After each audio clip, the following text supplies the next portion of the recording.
Usucapião por abandono de lar, pelo ex-cônjuge usucapião familiar. Você já ouviu falar dessa modalidade de usucapião? A palavra usucapião ela é bem conhecida e é um modo de aquisição de propriedade mediante a posse prolongada com exercício continuado sobre determinadas condições. Dentre as espécies de usucapião, temos a usucapião extraordinária, usucapião ordinária, usucapião especial urbana e usucapião por abandono de lar.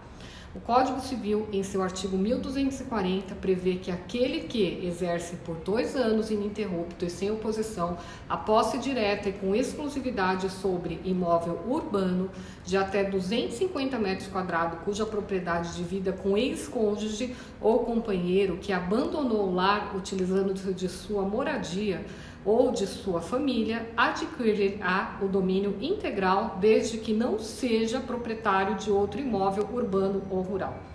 Vamos lá. A diferença entre esse tipo de usucapião das demais é justamente a razão do abandono de lar entre os cônjuges, onde a separação de fato deverá ter ocorrido pelo período de 2 anos do afastamento do lar. E ainda o abandono do lar, ele deve ser imotivado, sem brigas e desentendimentos, para que o cônjuge que permaneceu no lar possa pleitear seus direitos sobre a meação da propriedade daquele que abandonou o lar.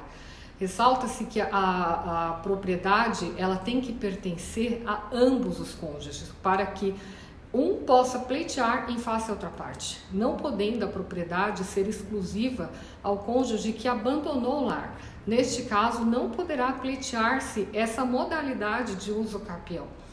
Importante informar que existem algumas situações que podem, de fato, desconfigurar essa modalidade de usucapião. Exemplo, o abandono de lar, ele tem que ocorrer, de fato, pelo período contínuo de 2 anos. Não pode aquele cônjuge que abandona o lar, ele voltar para o lar dentro desse período de 2 anos, ou caso ele venha contribuir com a manutenção da propriedade, com pagamento de impostos, despesas de condomínio ou reformas, ele estará praticando atos possessórios, os quais irão afastar o direito de usucapião por abandono de lar do outro cônjuge.